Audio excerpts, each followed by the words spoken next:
First performed in 1956, My Fair Lady is a long-running musical based on a London flower girl.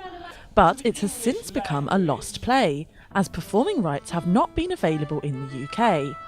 That is, until one local drama group persevered to become one of the first groups to perform this adaptation of George Bernard Shaw's play Pygmalion. The United States wouldn't allow the UK to have the licence. And so I persevered. It took 3 months, but in the end we did actually get permission to perform.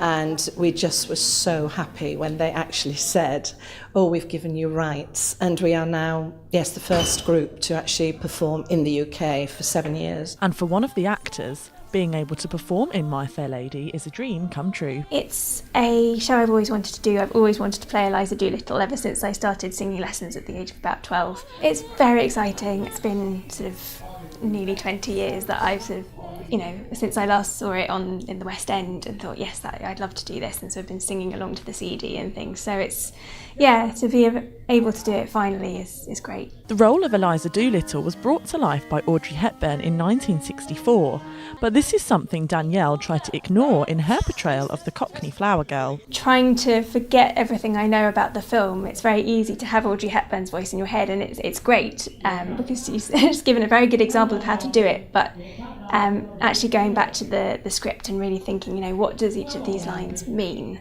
And making it make sense for you, which I found really good fun. And also for a part that's a really sort of soprano part, it's a real challenge because there's the sort of the Cockney side and then there's the really kind of proper RP side as well, so there's a lot of acting challenges that go with it. This rendition of My Fair Lady has been put on by the Overplayers.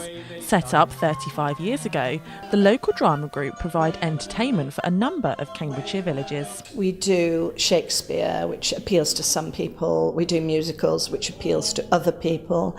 Pantos, which don't appeal to some, but appeal to others. So we try and cover a whole range. The Overplayers have been performing musicals every 2 years since 1982 and have put on shows such as The Sound of Music and Fiddler on the Roof.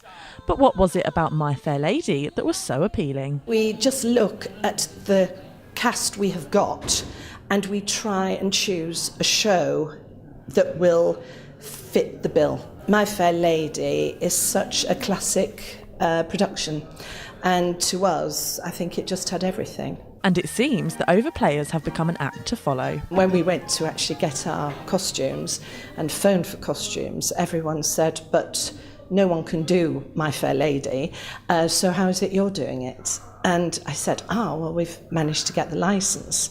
When we went to collect our costumes, she said she'd had 2 enquiries for My Fair Lady. So things are starting to come back again, and professional groups have started advertising as well. This performance of My Fair Lady started with their opening night on Wednesday and will run throughout this week. This is Katura Sestine for That's TV.